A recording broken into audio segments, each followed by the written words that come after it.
Hello, everyone. My name is Garrett Baird. I am a Sony artisan of imagery, wedding, and corporate filmmaker, and I'm going to show you today how we do one of our edits. This might be a little bit of a cooking style show to where we don't go through every single step through the entire thing. I think this edit took me about, I want to say 4 to 5, maybe 5 days at about 10 hours a day, so roughly between 40 and 50 hours, all things combined. So I'm going to try to maybe show you how to do the basics to it. And if you're not a Final Cut Pro user, that's fine. Feel free to watch. I hope you do, because there's a lot of basics and just theories of how the edit would work in your case or scenario that would apply across any nonlinear editing software. So let's start off by showing you Lucia and Matt's wedding film.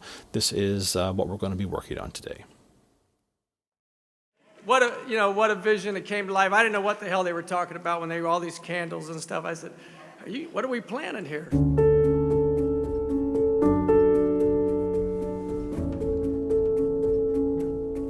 I've always been proud of Lucia. She's done the things that I've never done.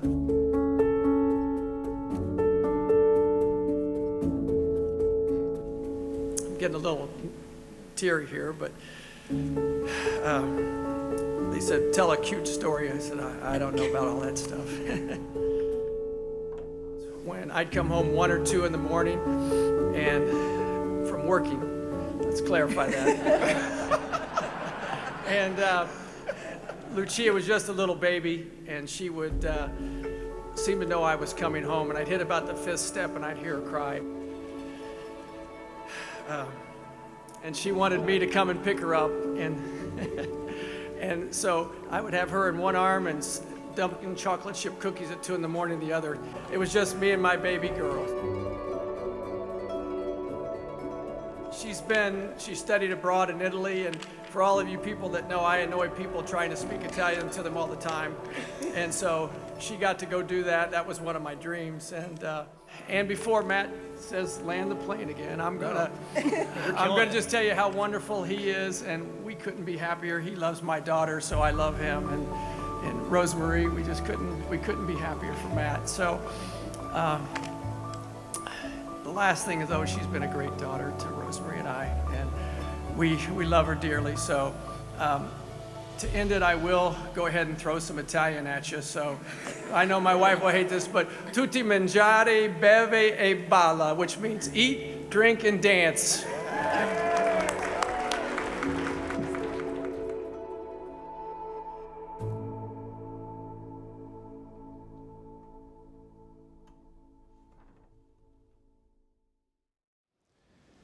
It's a real privilege for me to be here with you this afternoon to preside at Lucia and Matt's wedding. Having known both of their families well before today, Lucia and her family, and then knowing Matt's family too, his parents. And so from those two different spheres, if you will, to see bride and groom come together is wonderful.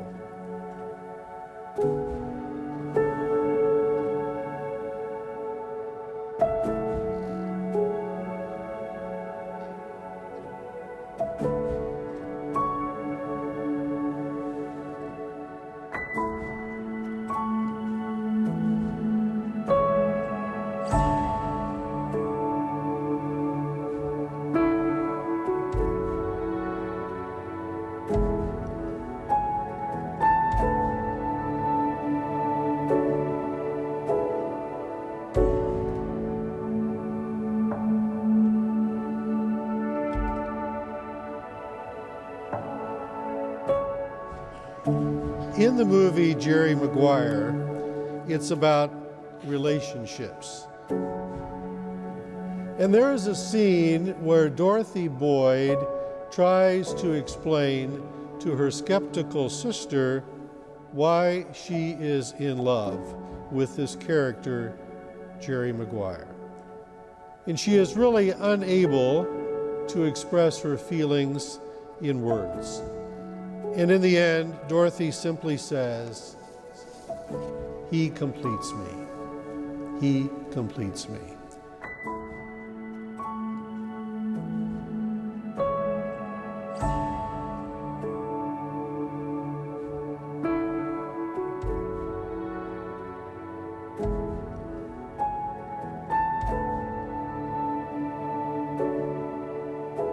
You know, that's why Lucia and Matt are here today. They're saying to one another, you make me free to be the whole person I need to be.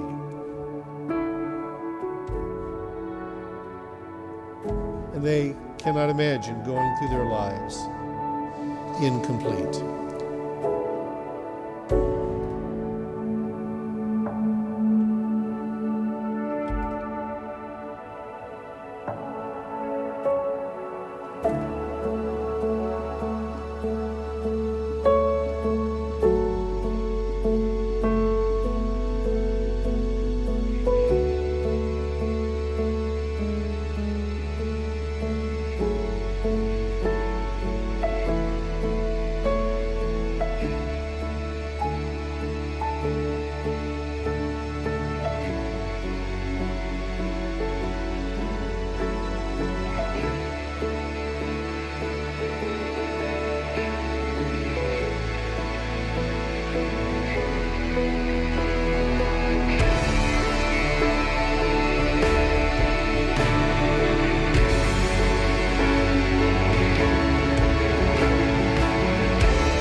It's a privilege now to introduce to you for the first time, officially, Mr. and Mrs. Matthew and Lucia McBroom.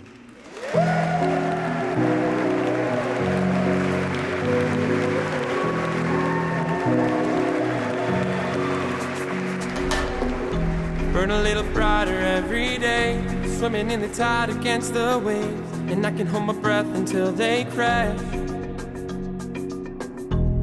Never been the type to wait, I never had the time to play it safe. I'm rushing in like an avalanche. Loud as lightning bolts that strike, rolling thunder through the night. And go, ooh, ooh. Can't stop, won't stop, just like a rolling stone. Ooh, ooh. Let's spend all night out on the open road. Try to see the sun, our hearts are born to run. Go, ooh, ooh. Can't stop, won't stop, just like a rolling stone.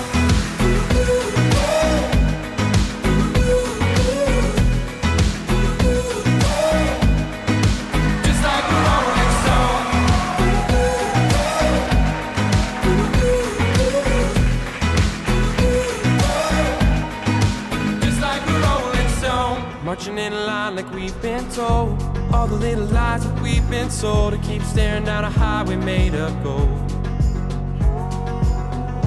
Picking up quick and moving fast, never looking down or looking back, so we can make the feeling last. Loud as lightning bolts that strike, rolling thunder through the night.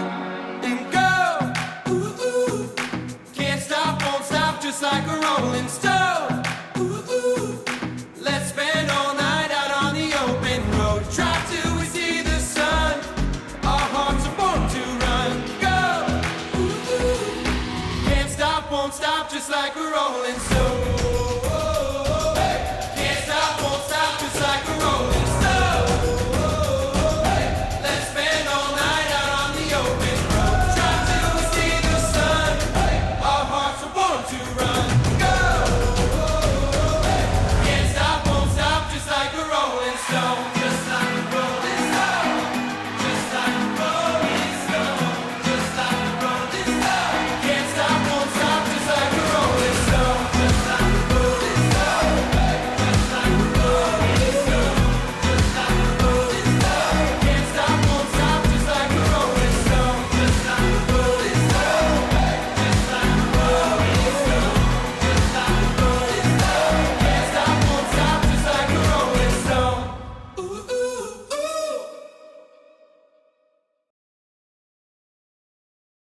All right, so I'm going to spend a little extra time on something that is very important, and that's your import and organization. I cannot stress enough how important that truly is. I know it's tempting. You have an exciting project. You just want to jump in there, throw all the clips, in one bin and start throwing clips on the timeline and getting edited. But that will, as I speak from experience, that will kind of bite you in the butt in the long end. So as you can see here, we already have all of our organization already laid out. We're ready to go, but I do still want to show you how we got to that point. So the first thing we're going to do is we're going to go to File, New, Library. You're going to select the location of where you want to store it on your computer, and you're going to name it, and then click Save. We've already done that, so we're not going to actually do it again. So now we have Lucia and Matt. Inside of that, we're going to start importing footage and bringing in some of our organization to it. So let's go to Lucia and Matt, and then we're going to do import.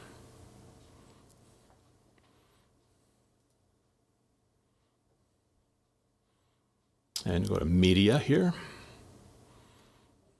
And now it's going to let you select what you want to import. So let's see, I think I put all the footage in Executor, name of one of our hard drives here. And let's see, let's go down to weddings. And there they are. So I have all of mine set up. I'm just going to go ahead and select the subfolder, which has everything in it. And a couple options to look at.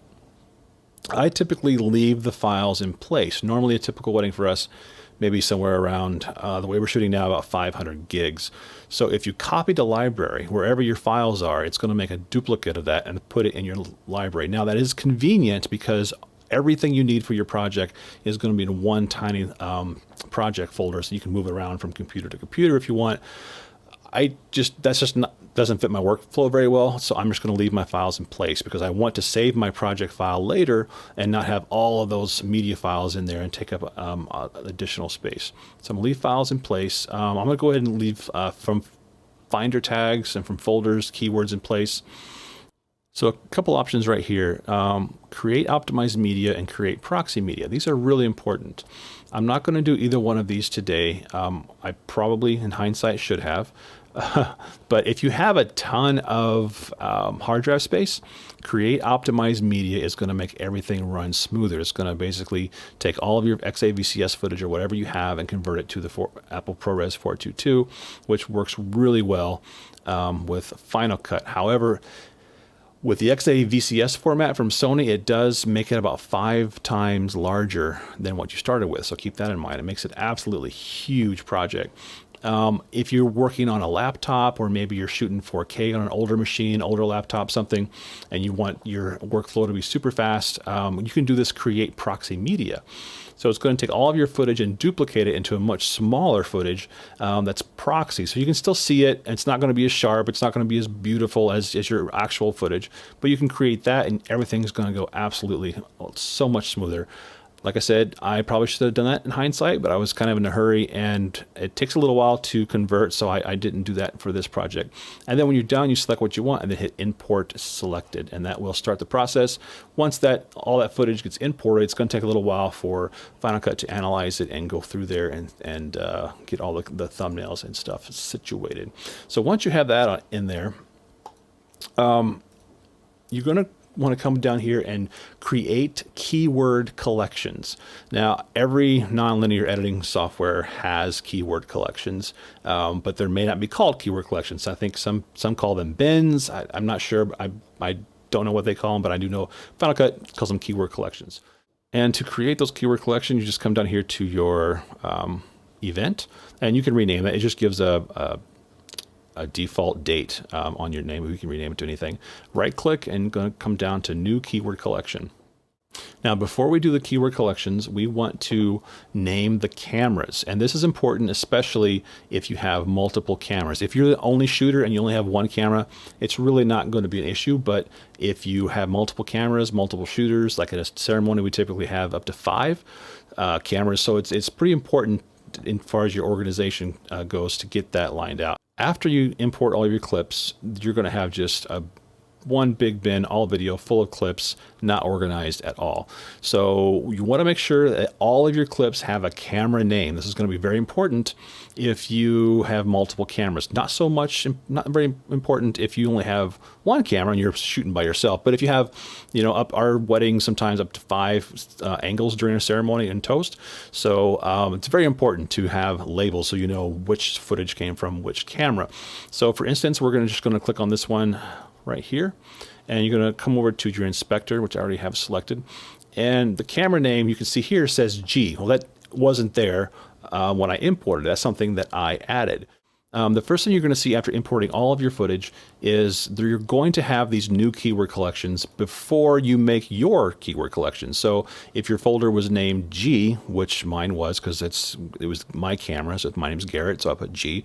Amber's camera, I call the folder A. So I want to have over here like a folder. This might be folder A, this might be folder B, this might be folder G, whatever, just depending on whatever the folder was called. For instance, this one, Aerials, that was just the default one that I kind of just left it there. So you're going to have a folder full of clips all from the same camera.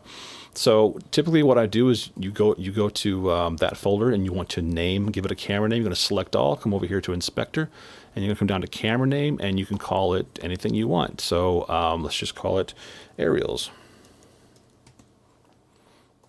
So now every time that I click on any one of these, it's going to have an Aerials. Now where that comes into play is if you're coming down to the ceremony, and these have already been organized.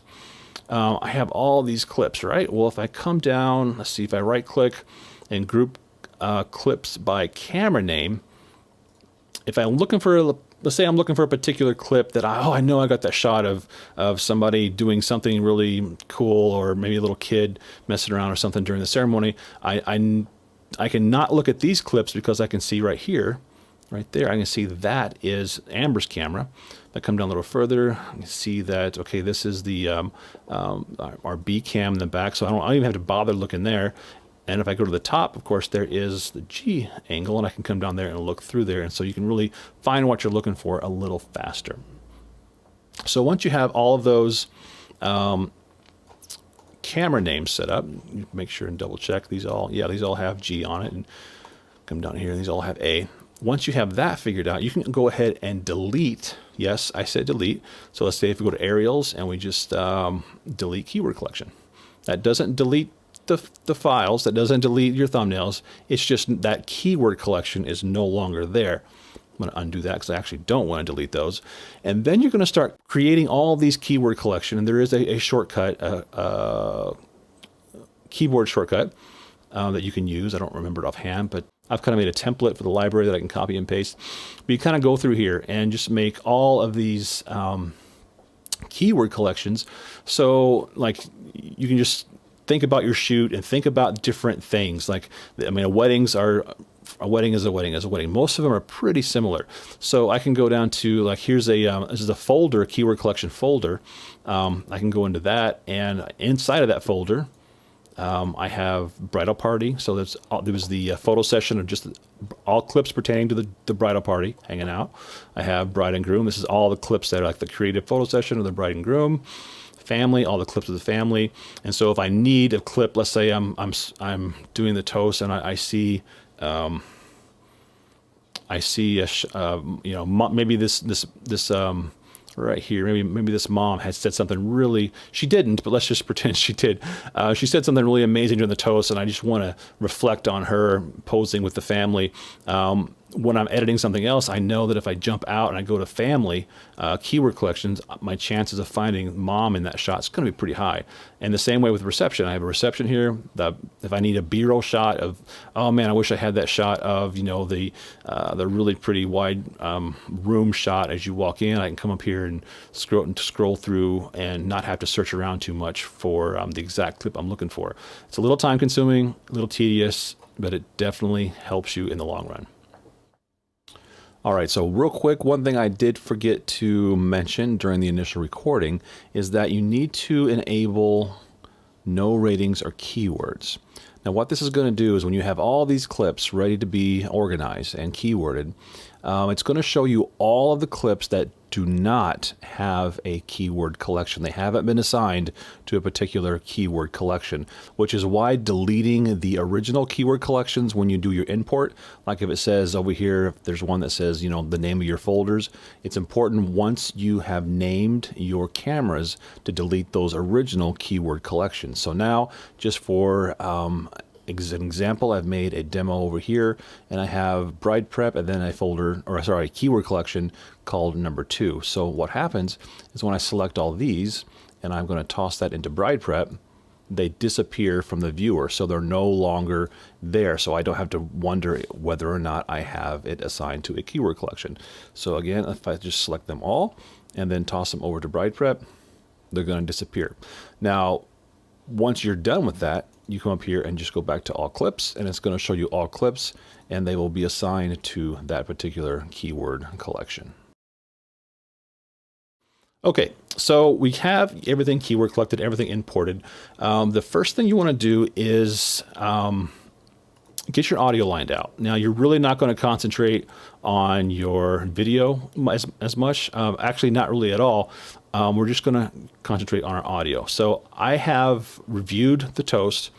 I reviewed my clips, the audio I have to work with, and I only really have 2 really good sources of really touching speeches or stories, and that would be from the dad's toast and also from the minister. Actually said something really nice, the priest. So I'm going to go through, and this, like I said, this is kind of a cooking show, so I've kind of edited everything, all my audio first. That's usually the first thing I do, is I build the backbone of my edit. So this is all of my audio.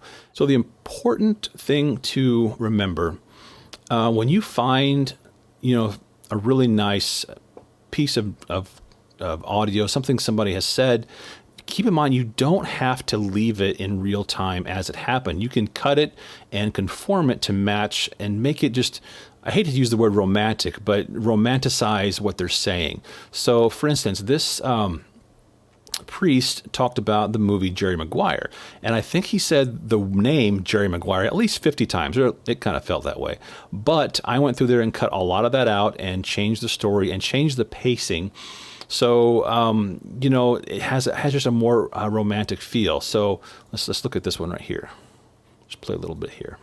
Having known both of their families well before today, Lucia and her family, and then knowing Matt's family too. Now, between these clips here, he said several things that just didn't. He kind of got sidetracked, and so I'm kind of re-edited his audio to get him back on track, so to speak. And then we come down here, same thing down here. In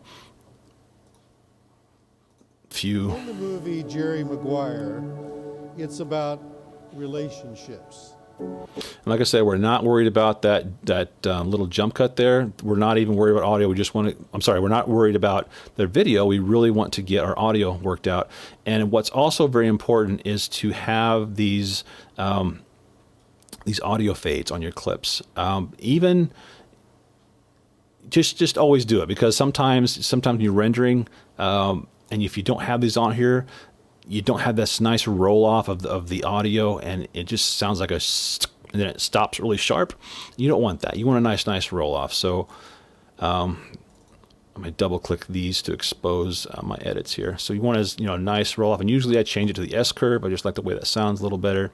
So also the same way with Dad. Dad had a lot of nice things to say, but as most dads do at Toast, they kind of just get sidetracked and they go off on a tangent. But one thing I want to draw your attention to is, let's see, is this right here, this part? Yeah, okay, so he's telling a story about him coming home from work. When I'd come home 1 or 2 in the morning and from working, let's clarify that.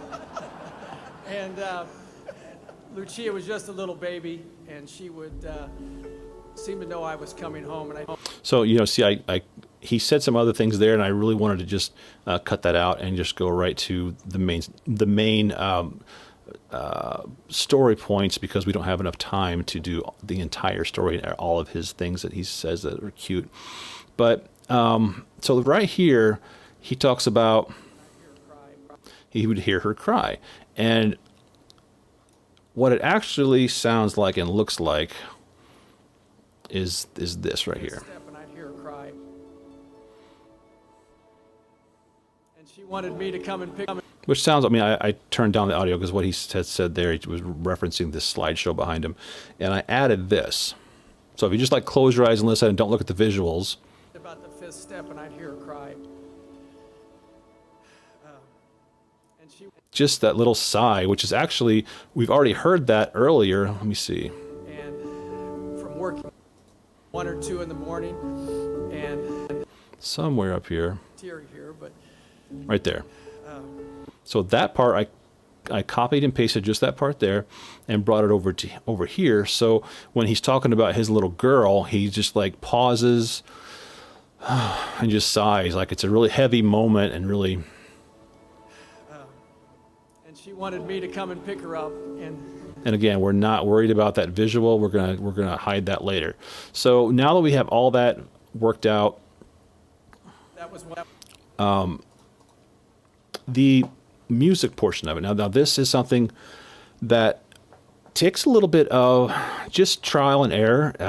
If you're a musician, you have a huge advantage. Especially if you're a drummer and you have a good rhythm, you can feel the tempo and you can feel the rhythm of the speech and music. And a lot of times when I'm editing this audio, I close my eyes and I just listen to it.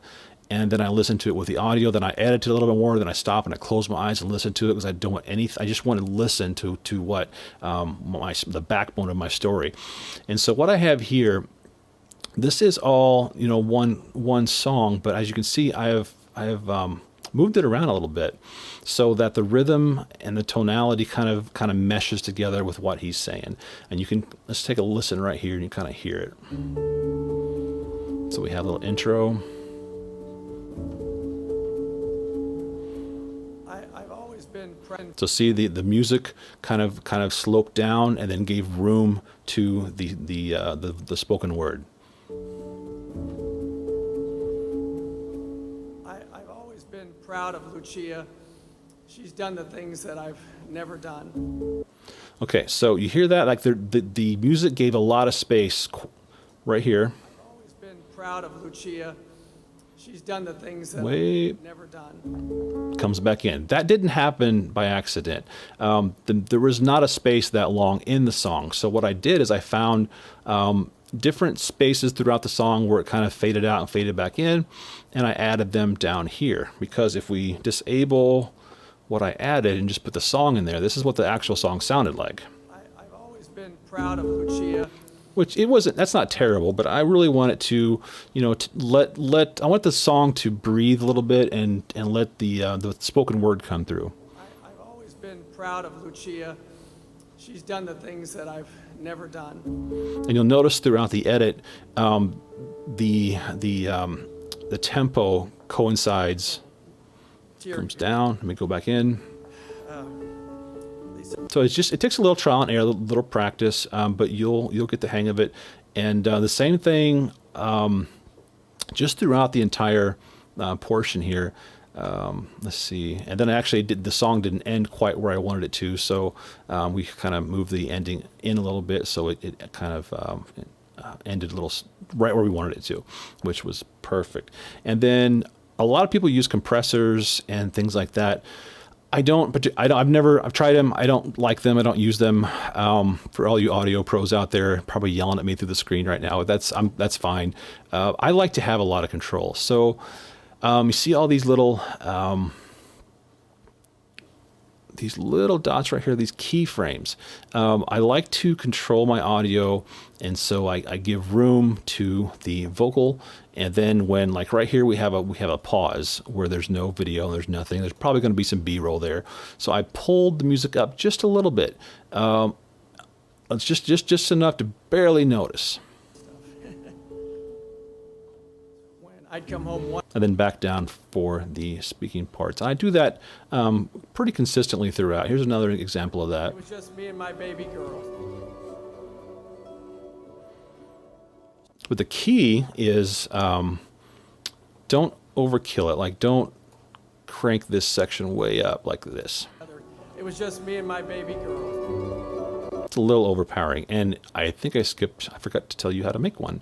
So you're going to come down to, if you're on Final Cut, hit the option, hold the option key and just click, and then click, and then you're going to make these little bridges here. So let's say if I want to make this spot right here louder, I'm going to put a couple over here, space it out, a couple over here, and then pull it out. And then you can make adjustments like how much you want it to fade in and out, things like that. Let's delete those. Undo, undo, undo. Command Z is my friend. And continue. All right, so we got that. Same thing applies for the ceremony. I did pretty much the exact same thing, but just a different song. And you know what? I got a little bit ahead of myself. When you're putting your audio together, I'm going to turn on my visual EQ or my audio visualizations here. My rule of thumb is here in the beginning, I try to get everything to hover right around this -6, maybe over just a little bit sometimes, but I'm trying to get everything right about there. And the reason why I do that is because I want somewhere that I can go. What I mean by that is if I start just blasting everybody away with audio, and then I get to a super exciting part at the end, which you've seen, I have nowhere to go. I can't enforce emotion on somebody if I've already been blasting their ears out for the entire first portion. So what you'll see is like this soft part through most of the first part of this wedding, even when she's coming down the aisle and all this, it's still hitting about right at 6. So we have that. Now we have somewhere to go. So now we go to the fun party. When the music's blasting, we come down here and we're punching over 6, and I can even push that up a little higher, which I probably will do that.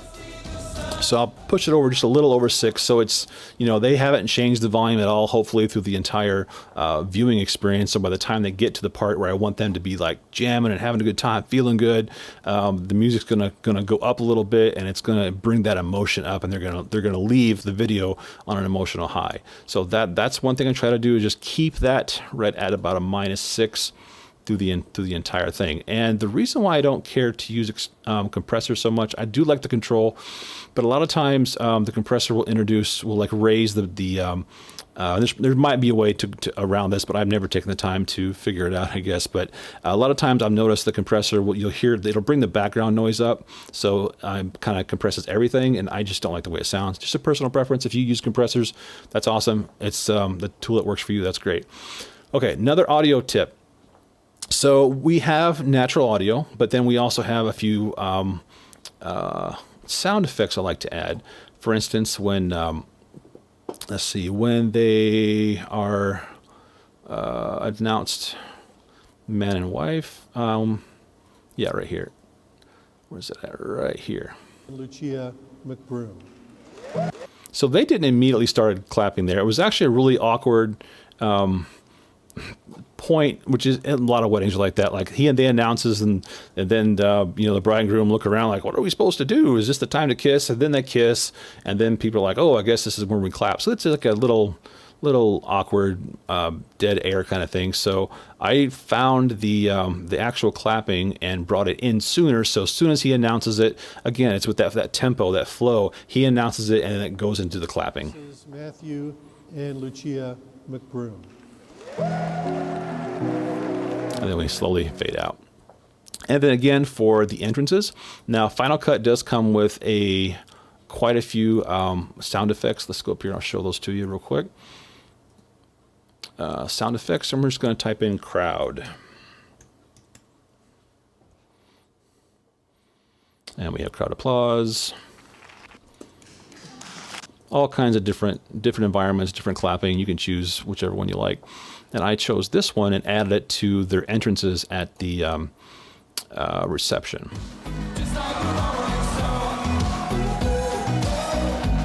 So you hear that all the cheering and clapping. Then also during the open dance, I haven't dropped that footage in yet, but there's a part of the song where it gets a little quieter, and I want to just emphasize, hey, we're having a good time, we're partying. So even before I put my clips in there to show, I want you to hear the good time. So we're going to just show, I mean, you've heard it before on the full length, but here, just take a listen to this.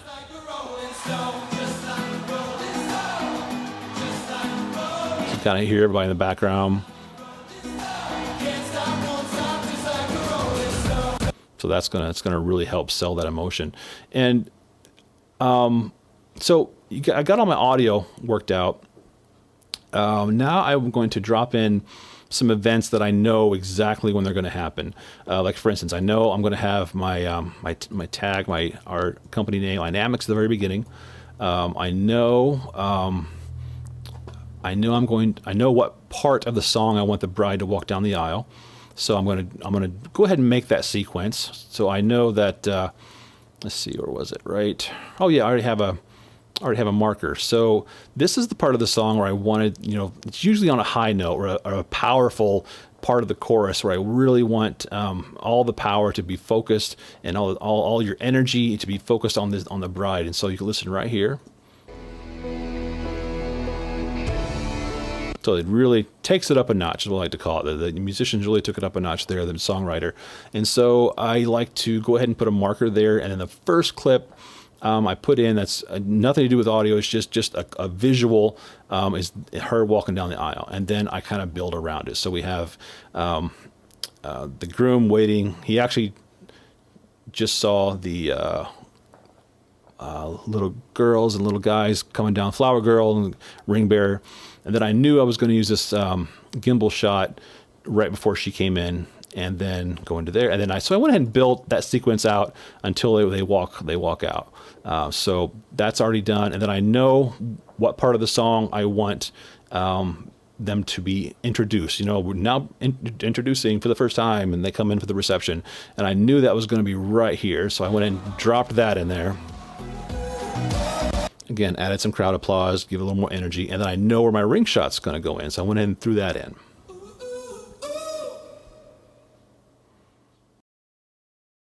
And so now that we have all of our audio and we have those key moments, we're going to start looking for footage that reflects, for instance, what the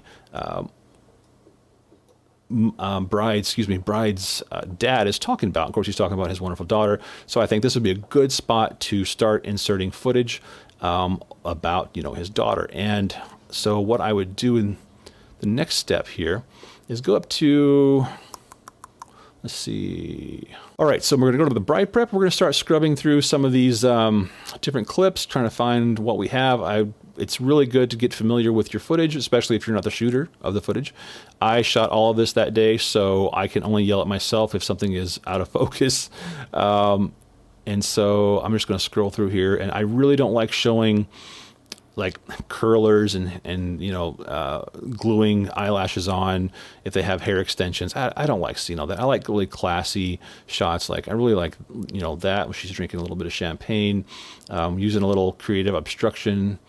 I'm kind of blurring her a little bit. I like some of those. So I'm going to go through here and find what clips help me tell a story pertaining to what the story is that the dad is telling. Okay, so like a cooking show, we've jumped forward. I've already found my clips I'm going to be using, and they're grayed out right now. I'm going to go ahead and start enabling these. Enabling, disabling on the Final Cut program is V. Just going to go through here. So one thing I want to draw your attention to is don't feel that you have to, how do I put this? You don't have to show every single step of the entire day in your highlight. You can choose, you're the editor, you're the storyteller, you can choose what you want to show. So I have went through here and didn't do a whole lot of prep or as far as the hair and makeup, because for the most part, even if you're in a really, this is a really nice salon in Indianapolis, even if you're in a really nice salon, there's not a lot you can do to make it look super sexy and whatever. I mean, it's a salon for the most part. So luckily for this salon has some really cool lighting fixtures, so I kind of started it with this little hand twist camera movement, and then went through there and just found a few clips of her. That shot right there. I was using a champagne glass that was there, and I just kind of picked that up and got some nice bokeh off of that. It's pretty nice. So I just went through there and just added that when he started talking about her. All right, so here in the part of the toast where Dad's telling a little funny story. Well, it actually wasn't a funny story. He realized how funny it sounded. He said he got home at 1 o'clock in the morning and he wanted to make sure everybody knew that he wasn't out, drinking. He was out working. So everybody thought that was pretty funny. So he said it right here. And from working, let's clarify that. Everybody starts laughing. So I tried to find a piece of clip that I had where she was laughing pretty good. So the clip it kind of feels like maybe she's laughing at what he said, even though it's not. It just matches up really nice.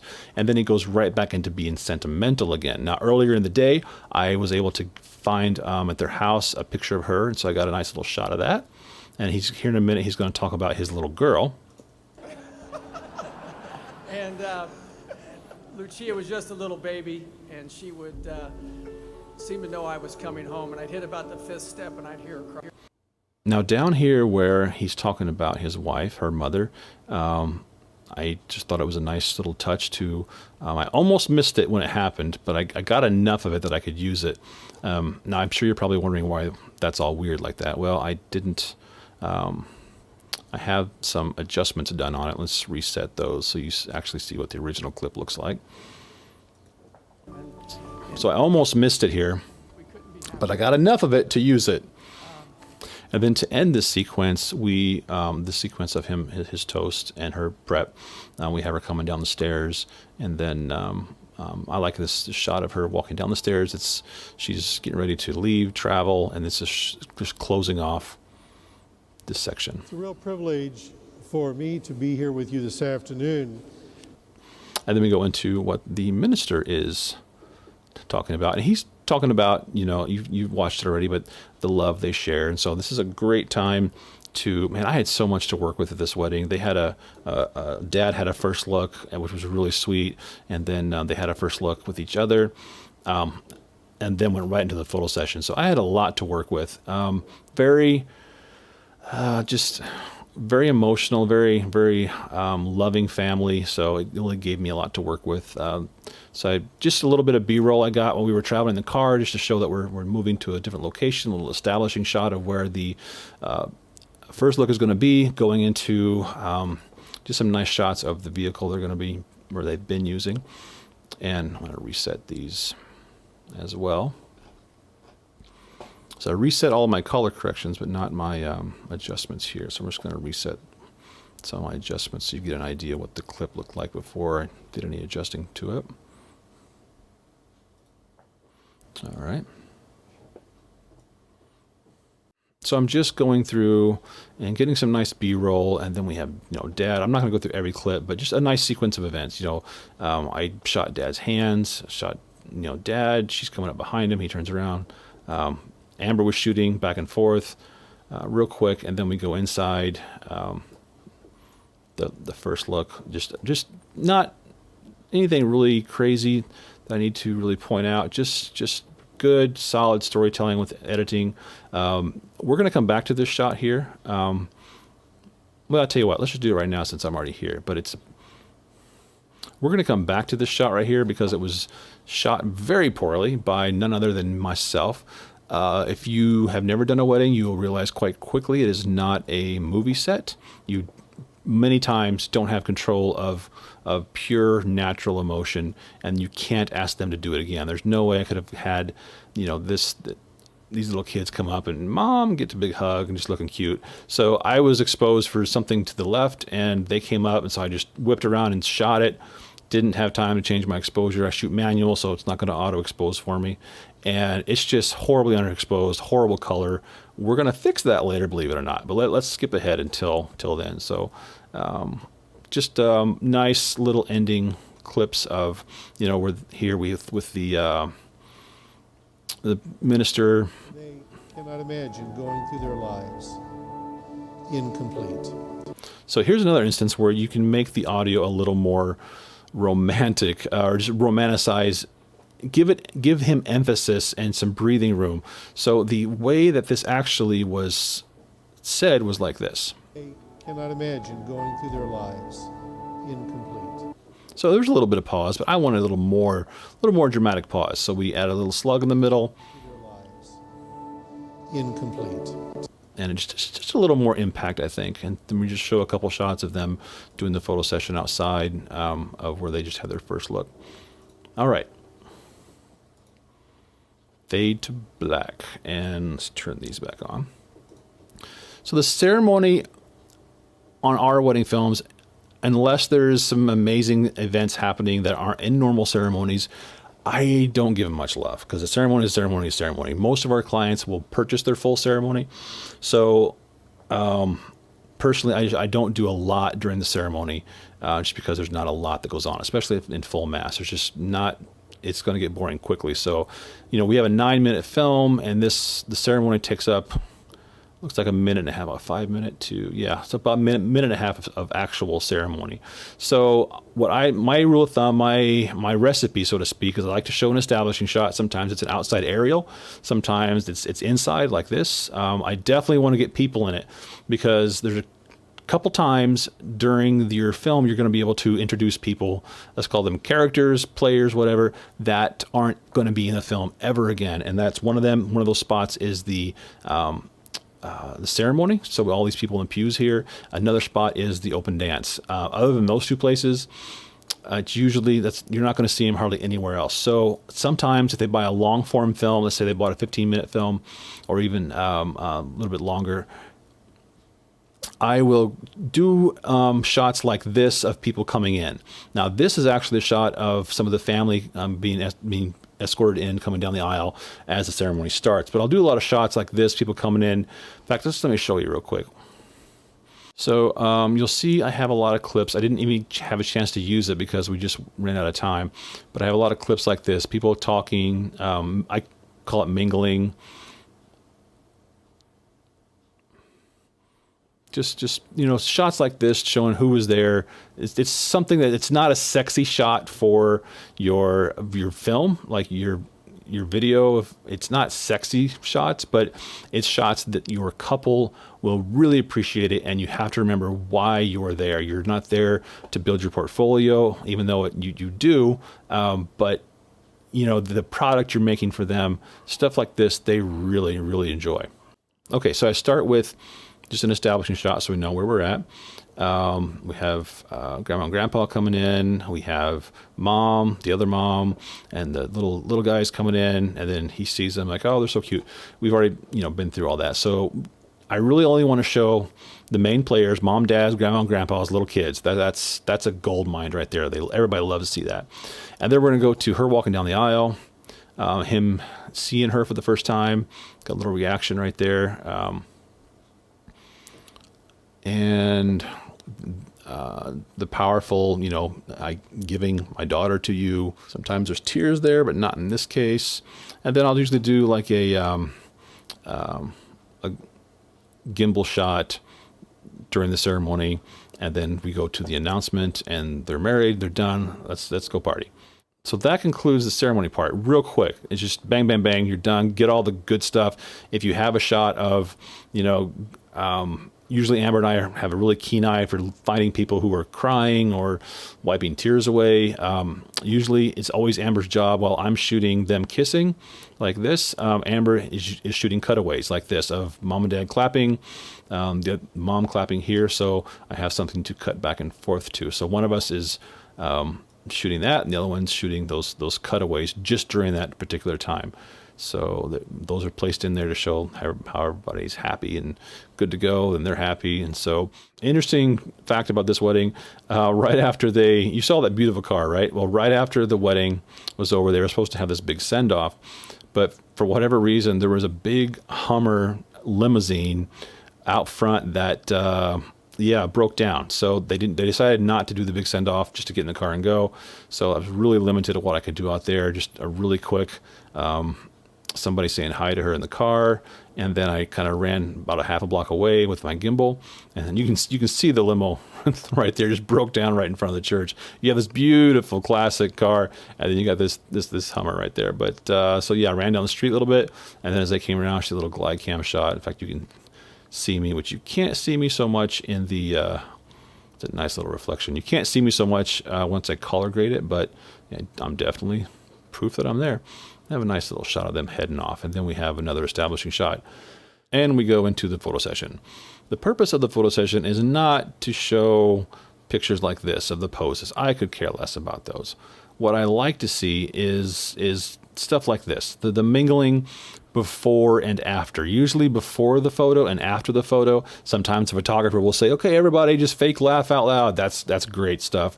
But I like the mingling because it's really, really genuine. And that's what I like to see, because you're not going to see a lot of the bridal party in this film other than stuff like that, or if they're on the dance floor, or if they give an amazing toast. So I really like to capture that. Not too much of it, just a little bit. And then we have, I'm not sure if that's the groom. I think it might be. I think one of the groomsmen maybe grabbed one of those electric scooters in Indianapolis and came in and did a little speed ramp here to show him coming in kind of quick. That was cute. And we hit the the chorus, and that's when I start introducing the next venue, the next place we're going to be, and start off with showing some B-roll. Now, this particular family owns this venue, so it was pretty important to them that I have a good. It was important to me too, but it was important to them especially that I have a good representation of how beautiful this place is. So I have to kind of balance. I want to show B-roll, but not too much, because that's one thing I don't like on my films, is showing just an excessive amounts of B-roll. Because first of all, B-roll is pretty easy to shoot, and yes, sometimes you can be just stunned and blown away, and you just want to show every beautiful thing. Especially the first time you get a wedding that's really nice, you're like, oh my god, I got to shoot everything and show it. But I want the decorations to be for the most part a background. That's the environment they're in. I don't want to focus at that like it's a character. I want the characters to exist in the environment, and so that's what I usually do. Here I gave it a couple more clips than I usually do, just because the people own the event center, and it was important to them. So I just did a few of those. Always got to get that cake shot. Just a few things. They had a beautiful mural of all their family heritage, people getting married over the years. Kind of threw all that in there, and then boom, we go right into the entrances. And then just start going through that. And they went right into the cake cutting. I don't usually use the cake cutting unless they're a crazy fun couple and they get crazy with the cake, and that's just their style. But not much happened with the cake cutting, so I didn't even use it. This really went longer than I had anticipated. I think they purchased like a 6-minute film, and I ended up giving them like 9 minutes, just because I couldn't cut enough stuff out. There was just so much good stuff, and I felt like the cake cutting had to go. If they called me up and said, hey, you put that cake cutting back in there, well, I probably would, just because I want to be nice and make sure they're happy. But for the most part, nobody's going to miss that. Cake had to go. So we go right from the cake into the the first dances. And chronologically as they happen. So we have dad, daughter dance first, which is really weird. They never usually, most weddings they do the main first dance first, but they didn't here. So we have a few angles. I have a little motorized rhino slider going on right here. So it's over there by itself, just doing its thing back and forth for half an hour, maybe 40 minutes. And it's just doing its thing and getting me some nice low shots. I love low shots. And also have, I went upstairs for the mom and son dance and got a little gimbal action through some lights, little hugs. And I don't spend a lot of time on the first dances, because I just want the emotional moments. Overall, I think we have there's 7:38. So, way less than a minute on all 2 dances. So yeah, so I don't spend a ton of time on that. Just, I want to see a compressed version of all the happy, of all the laughing, the hugging. I don't want to see just swaying endlessly for, an hour, or not an hour, but you know what I mean. So then we go into our couple's first dance. And so sometimes I'll do something a little fun and creative. I don't focus on the bride and groom. I focus on these pretty little glasses over here. So it's kind of artsy, kind of fun. And I really like how that looks. So then we're going to cut over to a nice shot through all that beautiful bokeh glass. And then right after they did that, everybody started coming up front, which is a great introduction into our open dances. So, and again, this probably took an entire day, probably one solid day, about 10 hours of going through all of my footage and my clips and putting this in place. Now, sometimes I'm faster than that, sometimes I'm not. If the more footage I have, the longer it takes, because it's like this wedding that had so much good stuff to work through. And then I spent the last, let's see, we started dancing at 8:29. So yeah, almost a minute. And I want the couple or whoever's watching it, the family, I want them to walk away from this on an up. So I use fun dancing. I try to get people dancing that I haven't seen before, couples, families, even some of the live music. That guy was hilarious. He was so good playing the bass. And then no, it's guitar. Sorry, not the bass. And then yeah, just people that I haven't seen that day that really haven't made them prevalent. You know, maybe they've got some liquid courage and they're out on the dance floor having a good time. And I just want to have a good representation of their guest. That's really, our couples really appreciate that. You know, you can just shoot the bride and groom all day and just have a 6-minute film or a highlight of mostly bride and groom, but then they don't get to see, you know, the people that were there, the people that matter to them. So I try to show a lot of you know, people. And this little aerial shot I got inside above them, and the way I got that was not with a drone. I think I would have crashed about right there. No, I just used my monopod and put my camera on it and got up as high as I could go and just kind of walked forward a little bit. And you know what? No, I didn't walk. I held it up and then kind of leaned it forward through those little hanging things there and kind of gave it a little drone shot look to it. So yeah, I have flown a drone in there before, but didn't that night. And then we just try to go through here and find, like this couple here, where were they? There was one of these couples danced a lot and they did a lot of fun things, but I only used like one clip of them because I wanted to make sure there's room for other people so we could see as many people. Got a great shot, you know. That's just, they didn't know I was shooting, but that's going to be priceless to the family. Just try to represent people that we haven't seen yet, and maybe some of the older people cutting a rug and having a good time and just cutting loose, and then we end it. So I like my story arc. I like the feeling, the motion, the emotion, of my videos. To start low, maybe have a peak here in the middle a little bit. And then skyrocket and on the last minute, just so people walk away with a feeling of euphoria of just how amazing the day was, and just you know, come away with a positive experience and just absolutely loving it. So yeah, I'm just coming away with a very positive experience. All right, now that we have all of our clips exactly where they should go, and our rough cut is done, I've watched it a couple times. I've maybe made a couple slight bumps and changes here or there. We are going to move on to, nope, not coloring. We are going to move on to stabilizing and reframing. So this takes a little while as well, but I find it important. It's one reason why I love shooting 4K is because I can reframe clips. I can punch in, I can rotate.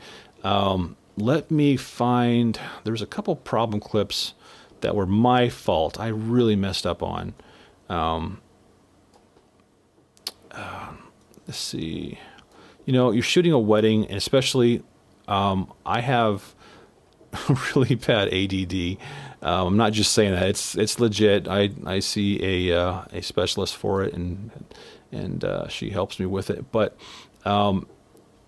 when you're shooting a wedding and there's a lot of stuff going on, my mind is just trying to see all the shots everywhere. There's always something going on somewhere. So, okay, here's a really good example.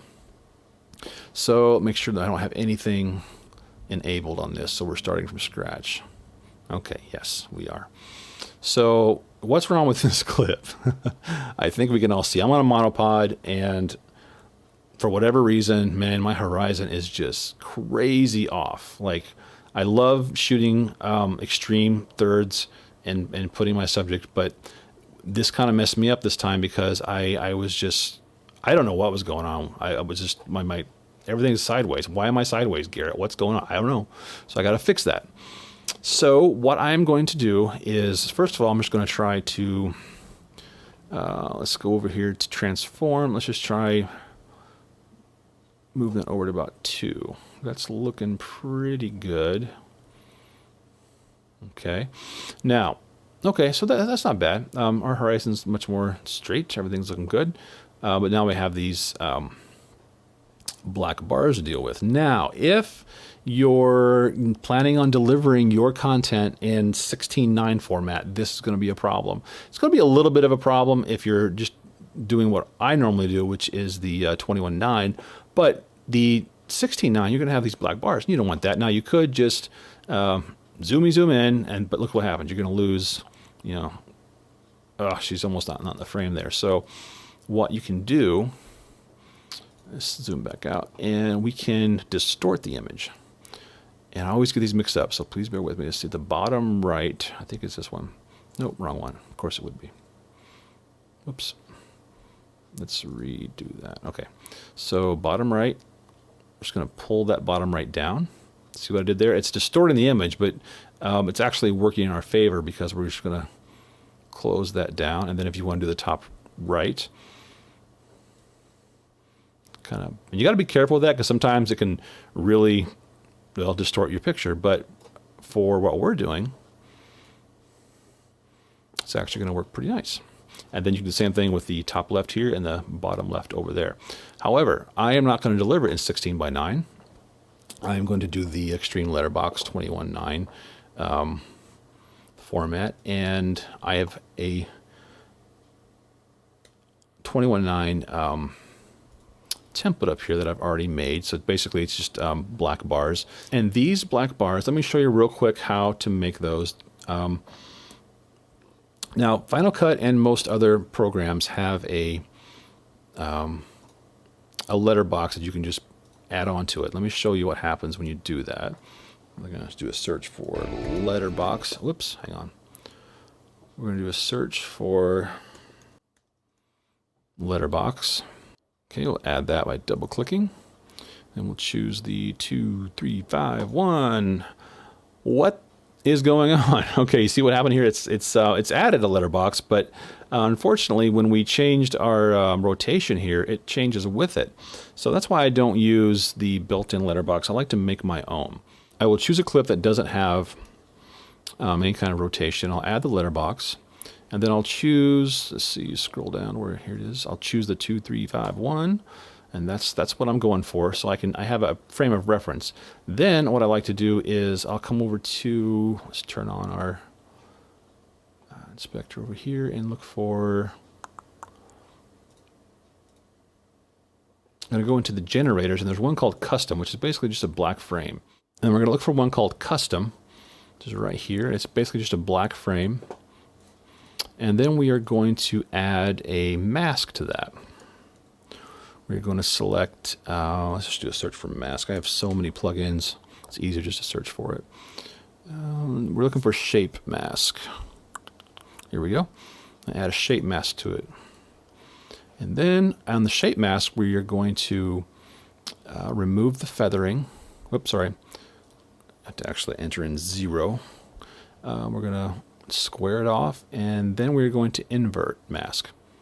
So now I'm going to zoom in to like 400%, and I'm going to adjust this mask until it matches the letterbox on the other clip.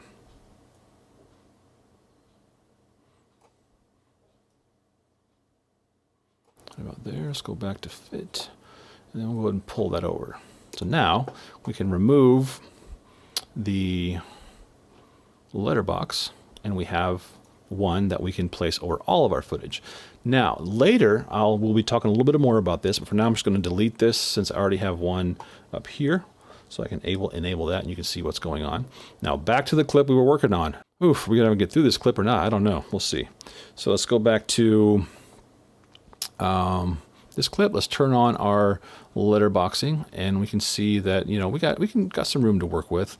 We got a little bit of sliver here and there. I think we'll take care of that. Actually, I think what will take care of it is when we stabilize this. I am a stabilizing junkie, so I'm going to turn off the music so you don't have to hear it. V will enable and disable clips. Let's look at it real quick and see. Yeah, that's going to need a little bit of stabilization. The first stabilizer I try, I have 3 different ones that I use. The first one I try is Final Cut's native because it works so much faster than all the other ones. So let's hit that. Stabilized. It already had been stabilized, so it takes a little longer than that, obviously. But I turned down my rotation and my scale. Let's see what it looks like.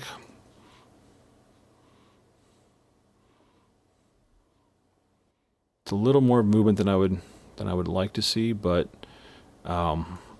I think that's going to be all right. It's kind of organic, so I think we're going to be okay. And moving on. So yeah, that's one example. So we're just going to go through. I just went to that clip because that has kind of an extreme example. Actually, I have another extreme example, and I know exactly what happened. We were running more than one camera, and on this clip here, let me see if I can reset the transform tool and scale and rotation. Yes, so indeed there's quite a bit of work to do on that clip. We're going to start off by just straightening that mic stand. Right there, looks good. And then we're going to scale it up till it fills the frame. Let's go ahead and turn on our 21.9 mask so we can see what we're working with. And then we can just make some adjustments. Kind of frame it up the way we'd like so we can see everybody.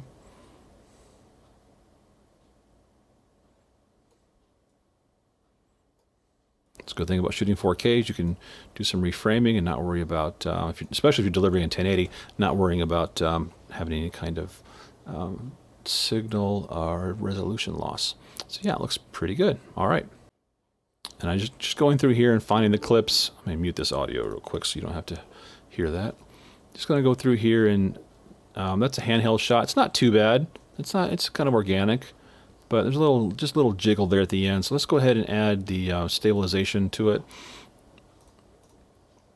And much better. And we're just going to go through. I'm not going to sit here and make you go through, watch me do all of these, but I am going to kind of scan through here and see if one really stands out that I remember for the stabilization part of it. A lot of the first, her getting her dress on and getting all this is all handheld, so I did a lot of stabilization there. I do just a ton of stabilization. I like a little organic movement, but not terribly too much. You can actually see the stabilization working there, moving the frame around because I have it adjusted for 21.9. All these clips, yeah, stabilization is kind of boring, so I'm not going to bore you too much with that. Now, where I don't use stabilization is during the open dances when everybody's having a good time and the camera's in there tight with people. I want the camera movement. I want some of that moving around and some of that just it's almost like you're the person there. There's some good camera movement you can see going on. If you watch the corners, you can see the camera moving a little bit. Just some of that handheld action going on, so it kind of puts the energy of the camera into the viewer, so they feel like they're a part of it. And yeah, I don't usually stabilize those clips because I want those to have some energy and some moving around in it. All right, so now that you have your entire timeline stabilized and maybe you've done some reframing and you've adjusted your horizons a little bit, and the reason why you do that relatively soon in your edit, you don't want to wait and do that after your color grading and some of your effects, because your computer, by the time, at least mine's this way, if you wait till the very end to start doing big changes, you really don't want to do that, because those big changes are going to be kind of hard to do when you're moving physically, like moving the frame around, positioning it up, down, left, twisting it, whatever, stabilizing it, because you're going to have all these effects stacked on it, whether it be color grading or overlays, anything you add to it. It's just, the closer you get towards the end, the slower your computer gets. So by the time you're almost done with it, your computer's like, okay, that's about all I can handle. Are we done yet? So yeah, I tried to do all the heavy lifting right up front and reframing and stuff. All right, so the next step we're going to do is color correcting. We're not going to color grade yet, we're going to color correct. So what I mean by that is your white balance may be off, like that's going to need some work. There's a lot of clips in here that are going to need quite a bit of work. For instance, this room here, you know, her shirt's actually white, but the walls are, the bulbs over here must be a different color. So we have some tungsten over here, some daylight, so we're going to try to fix that. Then you go into the next room she was in, which is here, and, you know, everything's tungsten, and then we go to this room and everything's daylight. So with some, like this one has a mixture of daylight and tungsten. So we're going to try to make all these clips come together and blend. All right, so for my final edit, I know I'm going to go with kind of a film grain, old country, old world style of feel, and I want to replicate that throughout all these clips. So these clips that are like too orange here against the ones that are, you know, too blue here, whatever here, we have to make all these come together. But before we can do that, we have to try to get these on a level playing field so that the color is as close as we can get to being accurate, and the white balance being on point. So this room here, there's a lot of orange here. Now, the room is orange. I mean, the walls are this this weird. I mean, it's not weird, but it's just everything. There's wooden floors. There's these yellowish stucco walls. There's yellow chandeliers. The big thing hanging in the middle of the room. Here, let's go over to that clip real quick, just so you can get a good idea. Here we go. So everything is yellow in here, like the walls are. This big yellow chandelier thing. I mean, there's so much yellow going on, and so we have to. You really can't fix that. I mean, you can get it close, but you really can't just remove all the yellow, because then it's not accurate. So what I want to do, I know that's going to be an uphill battle when I'm fighting that color grade. So I am going to roll that over onto the rest of my clips. So everything when I'm done is going to have kind of a warmer, orangey tones to it to kind of match this room, because I know once I get to this room, there's no way I can make this room look like this. And if I did, that would be actually inaccurate color, because that room kind of does look just like that, except maybe not quite as orange, but for the most part, yep. So I know when I'm done, everything's going to look have a little warmer tones to it than I might normally do. So the first thing I do is let's go to Dad here first.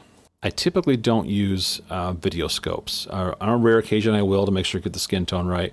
But when I'm just doing my initial color correcting, I just do it by eye. I have my monitor is calibrated, and I just get it close, because my color grading is going to mask a lot of the inaccuracies in white balance and just overall color. But if you've never colored before, the first thing you're going to try to do is get your whites to be white, but you also want really good skin tone.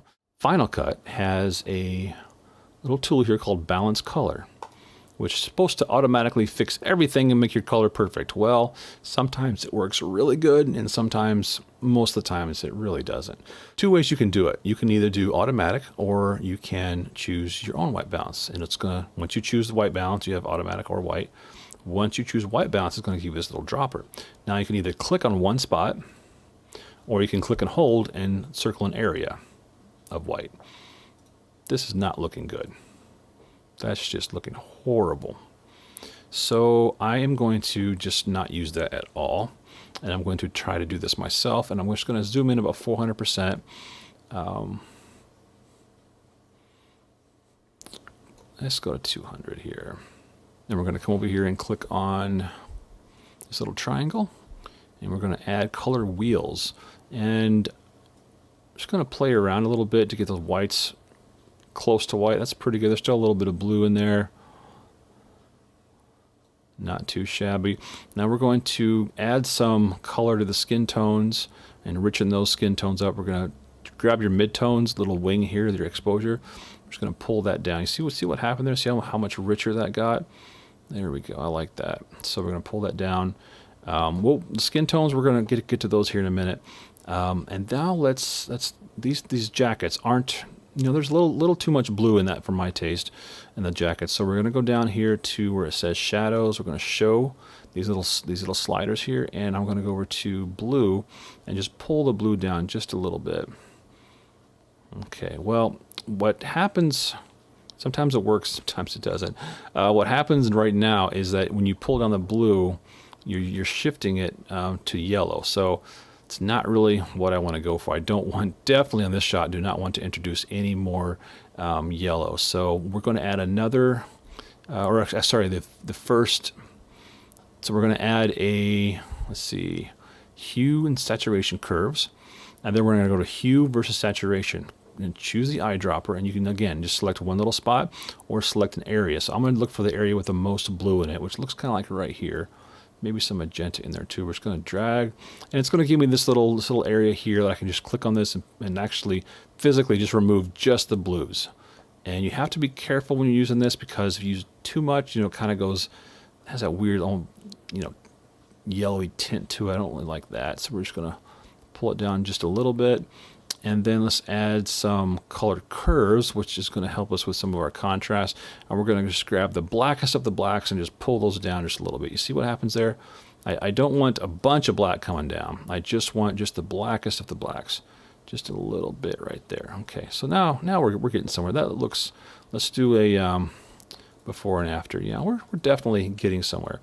So with the skin tone, what I would suggest, especially if you're new to color correcting, is you're going to come down here to crop, and we are going to crop this down to an area on his face that has the most, one second, let's change this. There we go. Whoops. I'm going to crop this down to an area of his face that has the most skin tone. Now let's zoom back in.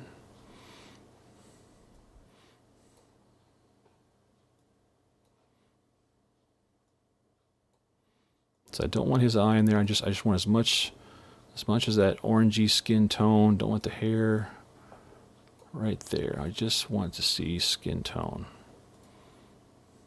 I think that'll work. And then we're going to click done, and we're going to go to view video scopes. And then we are going to choose our vector scope.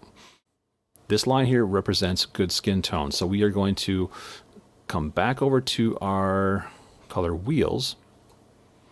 We'll come down here to tint, and we're going to play with that until we get that color line right up with that line, right about there. Okay, so let's get rid of the video scopes, go back to fit, and let's go to crop and see what kind of job I've done. We'll just reset. So that's definitely a little, still a little orange done. So what we can do now, we're on the right track, but it's still a little orange for me. Let's see if we can pull that, our midtones down a little bit. That's a little better, still a little oversaturated. So now we're going to go back to our hue saturation curves, and we're going to click our eyedropper where it says orange versus saturation, and we're going to find the orangiest orange part that we want to get rid of, right about here. It shows us a line, and we're going to click that and just kind of drag that down. You can see I'm an extreme example of, drag that down. Here's an extreme example of what it's doing, so we're just going to pull just a little bit out. Look at that. That's definitely an improvement from what we started with compared to what we had. So the good thing about that is I don't have to do that for every single clip. I can just, let's see, it's command copy and then go to the next clip. That's the same. And I can do a shift command paste, and it's going to give me an option of everything I want to paste from the previous clip. Now, if you're color correcting and you have two clips that aren't from the same camera but you want to match, instead of having to go back and forth, let's just find a clip that needs matched like that. All right, here's a really good example of two frames that the skin tone definitely needs to match, but that are not from the same camera. Ideally, it looks like I think we're on the same white balance. It's not terrible, but there's definitely a little bit of adjustments that need to be made. But we want to make sure they match. So to help give yourself a reference, what you want to do, let's go ahead and color correct this one the best we can. Let's zoom in. Look at his skin tone. I'm just going to try to do a quick one here.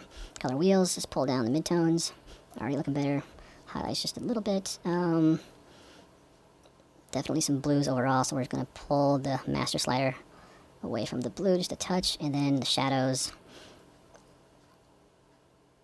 a little more. So we're already looking, let me pull the shadows down. Exposure, show the shadows a little bit, maybe a little more. Yeah, we're looking good.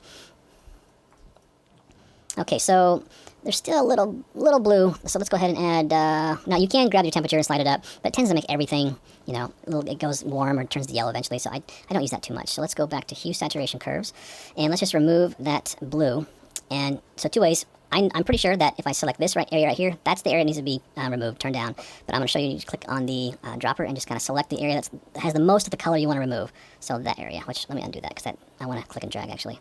Click and drag, and then we can just pull that out. Let me zoom in so you can really see what's going on. So we have you can see all that blue in there. We're just going to pull that. You don't want to go too far out, but just enough so it's not quite as invasive as it was before. And now let's look at the difference. Oh yeah, we're getting somewhere. Okay, so now we want to match that with that. So you can see there's definitely, I think it needs a little more saturation. Let me give it a little more. And again, you can do this with scopes, RGB parade, and things like that. That's a whole nother very long, lengthy discussion. I've probably forgotten most of how to use those because I don't use them too often anymore. So let's look at that. So yeah, so that's looking pretty good. Let's just to double check, let's show you this technique again. Let's use the crop. Let's crop into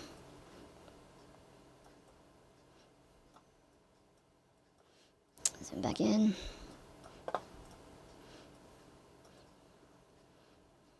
Kind of get a good range of highlight and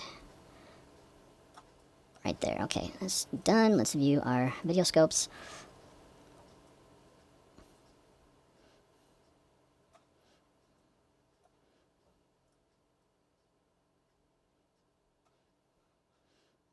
Get rid of those video scopes and reset the crop.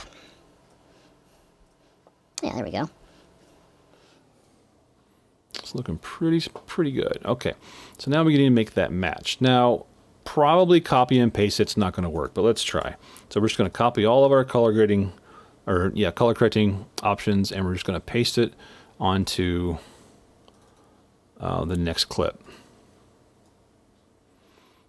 Not terrible, but he definitely blends in a little much with that that brick background.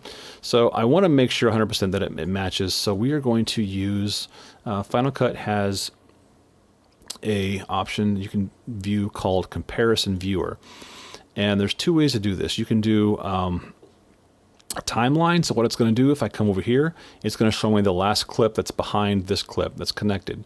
Now that usually works, but right now I'm not really seeing his face too much. I'm seeing some skin tone, but not too much. So if I want, I can go to a shot where I see his face. Then I go over here to saved, and then I save frame, which adds that frame to that one. And now we have skin tone that I can match, and I can even, let's zoom up to 200%.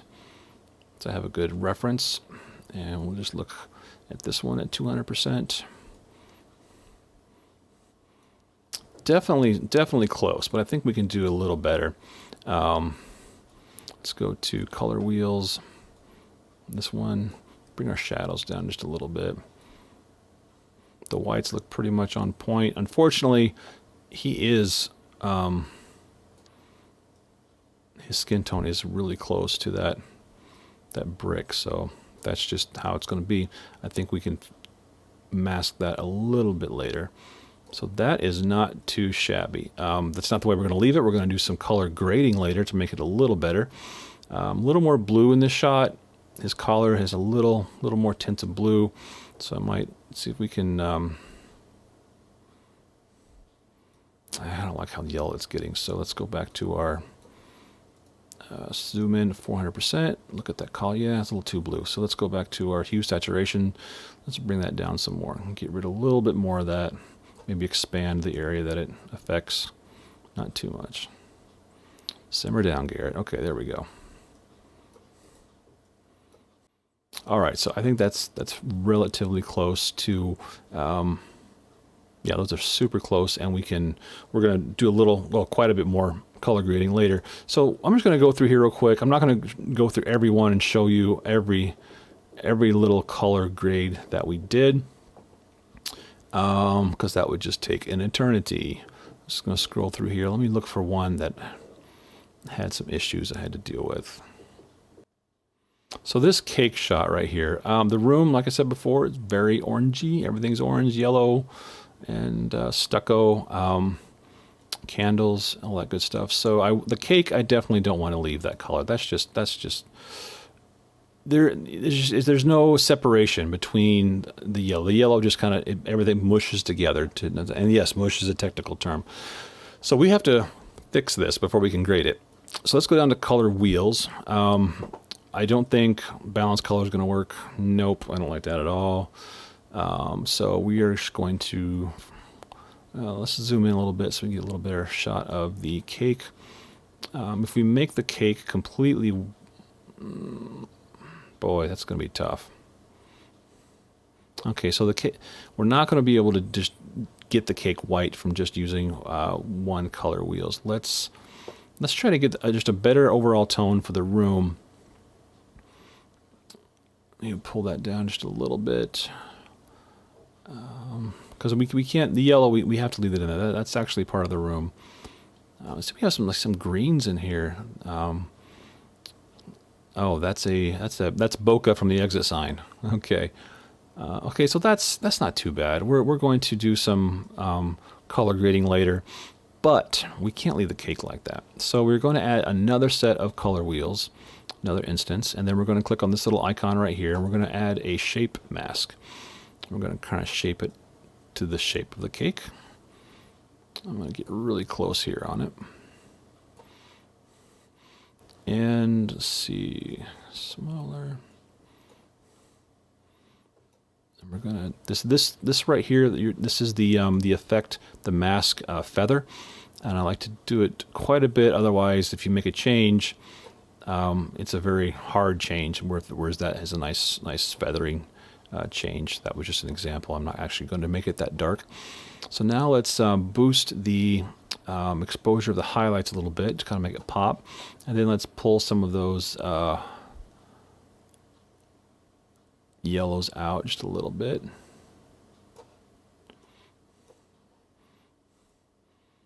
If we go too much, it gets blue. So we're just gonna, let's pull this over just a touch. That is just a hard nut to crack, I'm telling you. So let's just do a little bit, and then let's add a hue saturation tool. In fact, let's just go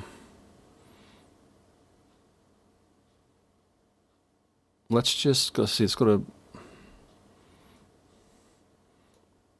and in hue saturation, yep, you guessed it. We're going to select that color, and then we're going to add another shape mask,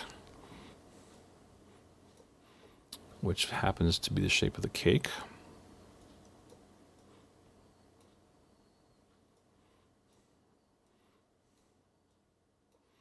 And then we're going to, I think that's too broad, but we're going to see if that color spectrum, yeah, that's a little much, I think. So let's do that again. Grab a droplet, eyedropper here. Come on. Come on, there we go. And let's go to this part right here. I think that's too much. I'm going to rein that in just a little bit. Add some additional control points. So it doesn't have to be that white, but we definitely want it to be whiter than it is currently. And we can see the difference. Oh yeah, quite a bit of difference. So now if we look at it, let's go back to color wheels. That's the second one. Let's add some color to the inside. We can show our color wheels here, our mask. And we're going to add some, a little bit of color, just to give those red flowers to pop. Now, I think it's going to work. I think it looks pretty good. So remember, this is not our final grade. This is just getting it similar to the way you saw it with your naked eye. So I think we're on, let's get rid of that. There we go. We can see what we're doing. Huge improvement. Big improvement. And I might even crush those blacks just a little bit more. Drop the, not there. That's too much. Just do the midtones. And again, I do this by eye because I've been doing it for so long. It may not be perfect, but please remember, when you're shooting a wedding, I don't grade every wedding like it was a major motion picture film. When you're one person doing all the editing, it's very time consuming, and there are corners you do have to cut here and there. And so I've got to the point where I figured out how to get a really good grade, but still not spend an abundant amount of time getting it. And the better I get, the slower I get. I don't understand that, but the better my coloring gets, the slower and the longer it takes, which is so frustrating. When 10 years ago, I would be able to get a whole wedding start to finish to upload it in one day. That just doesn't happen anymore. Same day edits, that's a different story, but for the most part. Okay, so now we got that. I think it looks a heck of a lot better. So on the dance party, on the open dancing, I don't do a ton of correcting. I may do a little bit exposure, but I don't worry about skin tones too much, especially when they have purple lights and blue lights and red lights and yellow lights.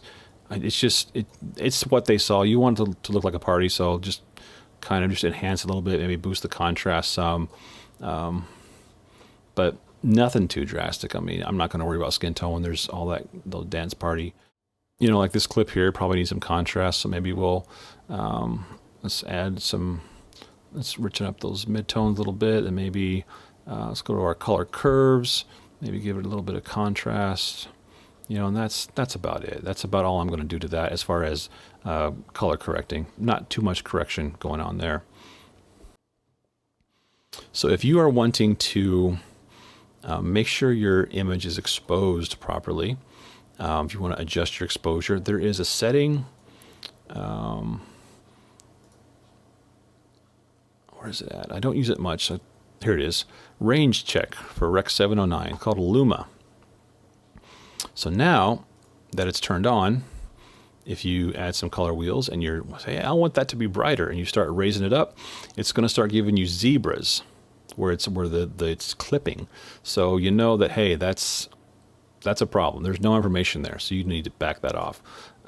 With my calibrated monitor, I have finally tuned my own eyes, I guess, to find what the good exposure is. Another way to do it is if you go to video scopes,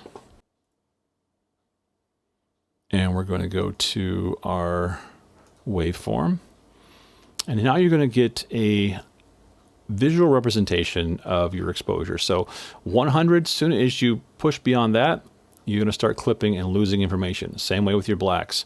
If you take your shadows and you pull those down, as soon as you start hitting that 0 down there, you're going to start losing information. Now, you have all this space to work with if you're working with Rec 709. However, that doesn't mean you have to use it all. Ideally, the maximum dynamic range from 0 to 100, you want to use it all, but you don't have to. And I'll show you an example of not using it. So we're going to go to, where's this clip of Dad? Here we go. So here's an example where my shadows are just pulled up just a touch. Some of this dark area right here is going way down. That's fine. But my whites aren't going all the way up until it hits 100. We're just barely going over that 75 mark. And it just has a particular look to it that I like for this particular film.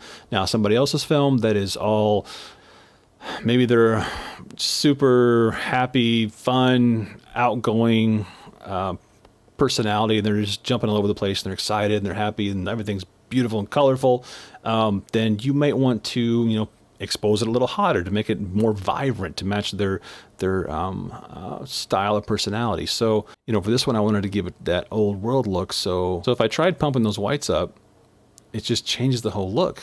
It just doesn't look the same, you know. Whereas the way I had it, it looks so rich, and just yeah, it just looks really rich, and I absolutely love it. So yeah, just because you can go to 100 doesn't mean you should in every case. You know, do the color grade to match your subject matter, not particularly just to be totally technically perfect and use every bit of this chart as you can. So we'll just close that now.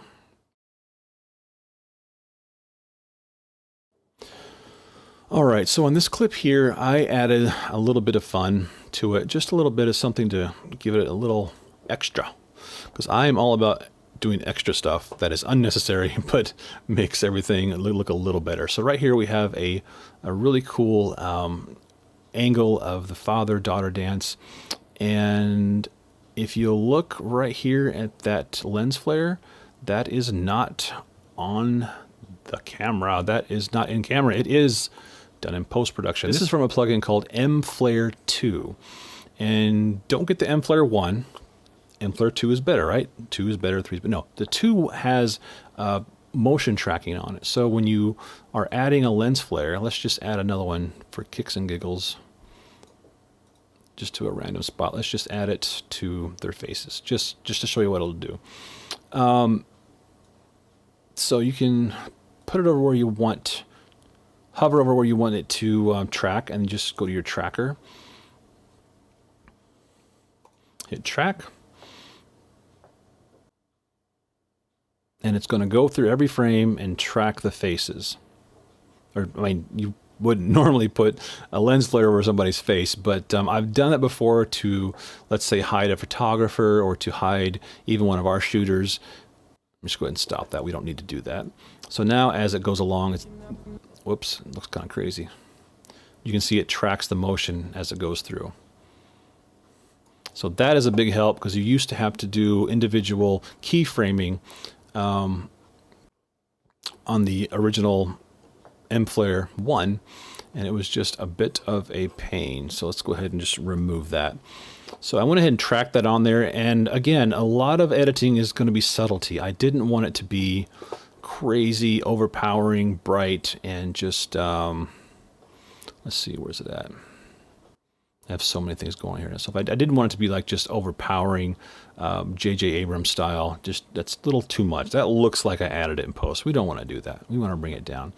So that's just a little nice little bit that I put on there just to add just a little bit of something extra. And I've done that also on pretty much every film that has a light source. Let's see, there's another one. You know what, I didn't do it. I was going to, but I didn't. You could put one right here.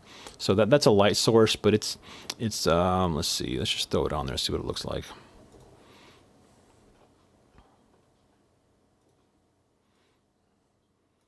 Bring the brightness, or the, yeah, there we go. And still too bright. There we go. And then we can go over here and then do our tracker and track. Okay, let's see what it looks like. May have to render it because I got a lot of stuff going on. Yeah, I think it looks pretty good. It looks organic, right? It looks like it belongs there. It's probably a little blue, so if you wanted to, you could use this little color wheel here and you know, make it a little more matching to the environment, because it probably wouldn't be blue with all this warm tones everywhere. So there's, pull that green over, and then you can actually let's see, we can go to advanced and add an alpha channel. So oh, that looks even better, and double the resolution because we like it to look good. So yeah, it doesn't look too bad. I don't like that yellow. That yellow looks a little too yellow. There we go. Now we're starting to blend together. Yeah, so that looks pretty cool. So, and also this refraction here, all this weird bokeh, that is a video clip But yeah, it's just a video clip of some sparkly stuff, and I sometimes throw it in front of it, in front of the, excuse me, on top. I sometimes just throw it on top just to get a little more pretty sparkles, because I like sparkly stuff. Okay, cool, cool, cool. Sometimes I call my wife in here, I call Amber in, like, hey, check this out. This is just, you gotta, somebody has to appreciate the amount of work I went through just to get this color in this shot, because you know what? Your couple, they don't know. They're not going to know all this stuff you did, but it's why it's nice to have friends and somebody you can just say, hey, come here, look all this work I did. Look how amazing this looks. Look at that.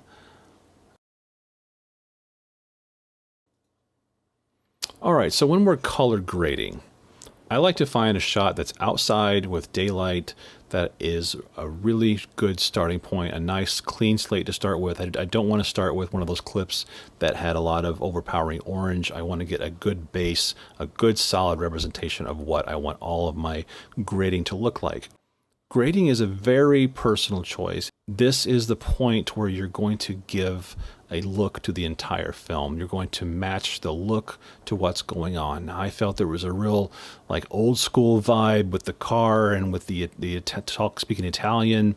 I really felt like it needed to be like old world, old feeling with grain. Sometimes I use grain, sometimes I don't, but I really was, that was the direction I was going. So I want to start with a nice clean slate, something that doesn't have a lot of overpowering yellows or maybe overpowering reds, whatever. I want something really nice I can start with, and that will give me a good reference for the rest of my film.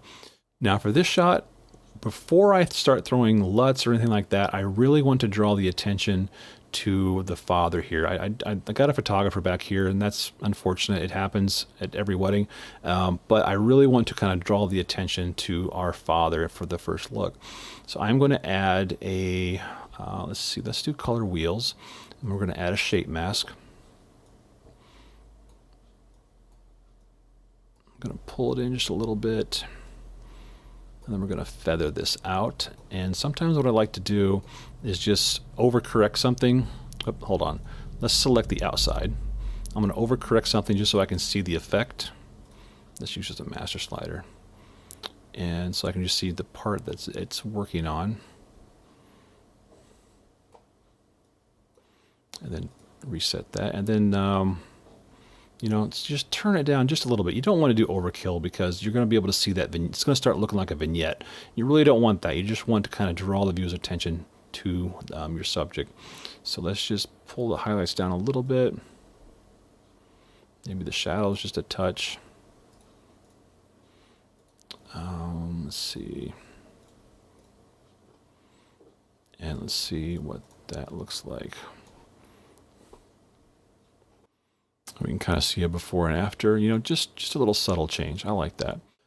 There are quite a few LUTs out there. Everybody and their brother seems like they have a LUT nowadays, and there's not one particular set I like or don't like. I just shop around and I try different things. Sometimes I even make my own. So it's just, you know, go out there and shop around. There's tons of free ones, and just find something that kind of fits your style. Now, the key to a good LUT is I'd usually, especially when you're not shooting S-Log, you don't want to apply the LUT at a full 100%. So like the LUT I've chosen for this, at 100% looks like that. Well, that just looks like garbage, right? So I'm going to pull that back to, I think I had it at 23%. Let's go ahead and turn that on. That's a great, already we're at a great starting point. I really like that.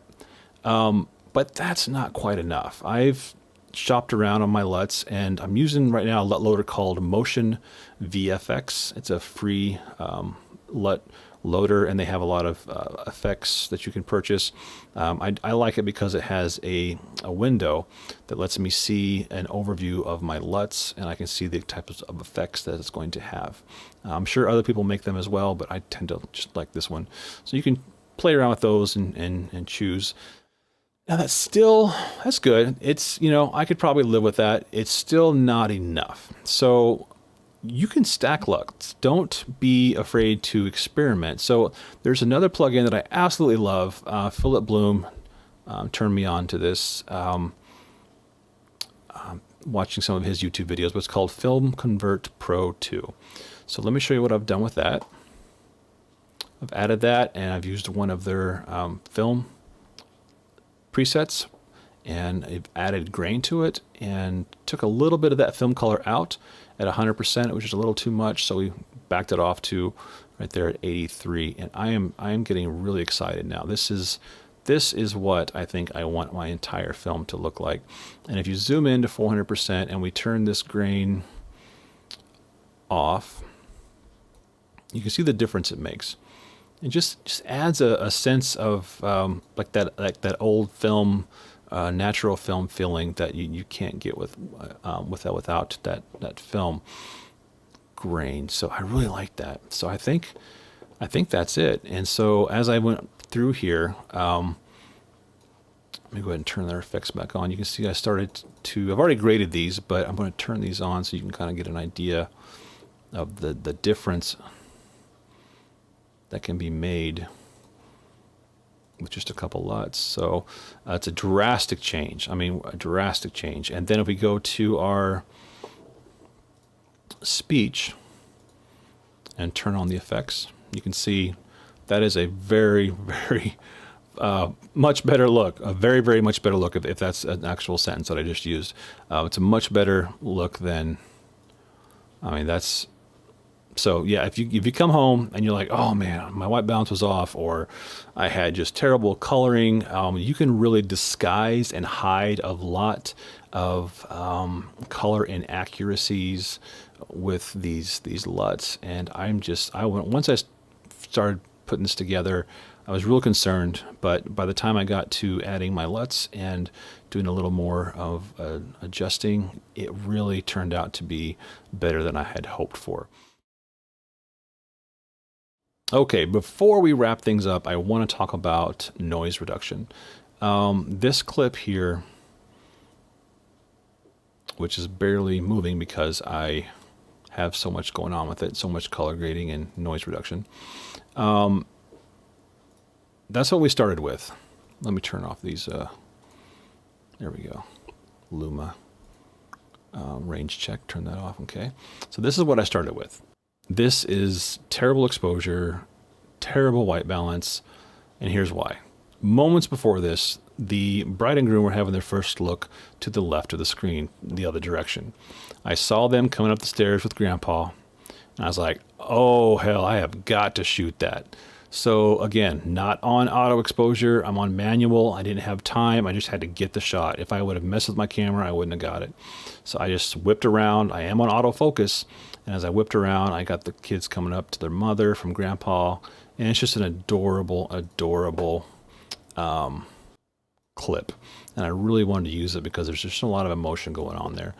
But as you can see, it's grossly overexposed. It's disgusting. First thing, let's go ahead and turn off what saved our life, which is the noise reduction, reduce noise. So that's with the noise reduction off. Let's zoom in again a little bit more so you can see it. So the noise reduction off, you can see we have just a ton of noise that would probably be visible, and I think our couple would probably realize, yeah, it's not a great shot, but I'm glad he got it. But with it on, they're not going to notice it, I don't think, and they're going to be just fine. So it was just too perfect of a moment not to try to put that in there. So this is made by a company called Neat Video. I'm going to open it up here so you can see it.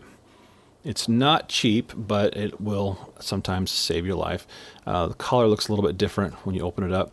So you can do auto profile, and it'll select the noise level and do everything automatically. I do that a lot of the times because it does a really good job. You can go in and get really nerdy with it. I never have because it's above my pay grade, but you can do a lot of advanced stuff with that. So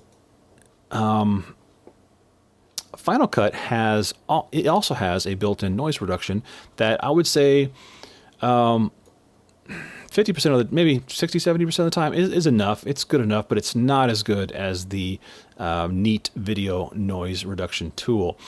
The good thing about it, though, let's go ahead and put it on here and see what it looks like. We're just going to type in noise, and there it is. Now, the built-in Final Cut version is much faster. Neat Video will slow everything way, way down. So I'm going to copy and paste this clip and stack it just so you can see the difference, because that was kind of interfering a little bit. There we go. Okay, so now we have Neat Video. And then here's the Final Cut's noise reduction.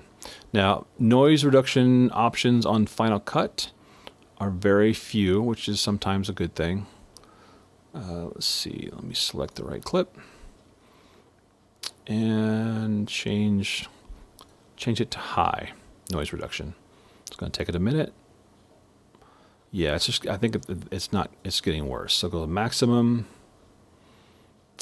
That's pretty rough still. That went too far.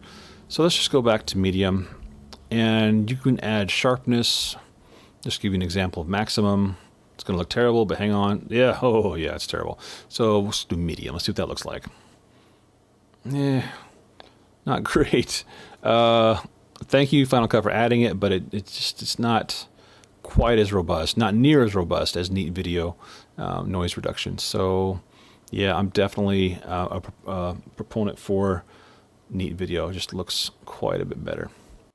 The downside to using noise reduction is you really want to do it the last of the edits that you put together, because it will absolutely just crush your system and turn it into mush. It's just so slow. I can't even play this back in real time right now. Lucia and Matt are here today. Yeah, it's just, They're saying that and if you try to do any other edits on top of that, it's just not going to work. So yeah, but that will definitely help you if you have underexposed. We all do it. I hate it when it happens, but that will save your life. And especially even if you're not underexposed, maybe you're exposed right, but you're in a really dark spot and it's super high ISO, and you want to get rid of some of that noise. It'll really doing a magical job of getting rid of all that noise. All right, everybody, thank you so much for hanging out with me today. I really hope you found something useful in this this time we've spent together editing. Hopefully it'll help you create, up your game, and help, ultimately make more money. That's what we do this for, is we create art, but we create art to sell it, not just to create art and enjoy it ourselves. We actually want to make a living with it. And the more that I learn, the more that I can put in my repertoire of skill, I think will raise the bar for me and my business, and like I said, make more money. So thank you so much for hanging out with us, and I hope you have a great day.